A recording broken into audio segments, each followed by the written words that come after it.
ఇంకొకటి మీకు క్లారిటీగా నేను చెప్తున్నా, మన మీద బిజినెస్ చేసేవాళ్ళు కానీ, రాజకీయ నాయకులు కానీ, ఆహ్, ఏ గవర్నమెంట్ జాబ్ మన కోసం పనిచేస్తున్న ఏ వ్యవస్థ కానీ, ఏ డిపార్ట్‌మెంట్ గానీ మనని బాగు చేయాలని ఎవరూ కోరుకోరు. మన మీద సంపాదించే వాళ్ళు అస్సలే కోరుకోరు.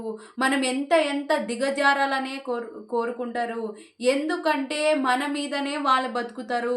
మనం కనుక మారితే వాళ్ళెలా బతకగలుగుతారు? అందుకే మనము ఇంకా చెడిపోవాలనే చూస్తారు కానీ, మనల్ని బాగుపరచాలని ఇంకెవరు చూడరు. ఇంకొకటి మీకు క్లారిటీగా చెప్తున్నా, మనం ఎవరెవరినైతే దేవుడుగా పూజిస్తామో, ఎవరెవరినైతే దేవతలా పూజిస్తామో, అదంతా మాయ.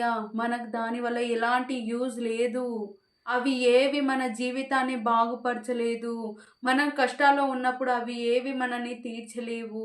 ఇకనైనా యూత్ మారాలని, సమాజం మారాలని, దేశం మారాలని, మన దేశం ఇంకా ముందుకెళ్ళాలని, సమాజంలో ప్రజలందరూ నీతి, నిజాయితీ, న్యాయంగా మారాలని, అంతకంటే ముందు యూత్ నీతి, నిజాయితీ, న్యాయంగా మారితే దేన్నైనా మార్చగలిగే సత్తా ఉంటదని నేను కోరుకుంటున్నా. మన సమాజం మార్పు కోసం, మన దేశం కోసం యూత్ ఇకనైనా పోరాటం మొదలు పెట్టాలి. జై సమాజం, జై జై సమాజం, జై సమాజం, జై జై సమాజం.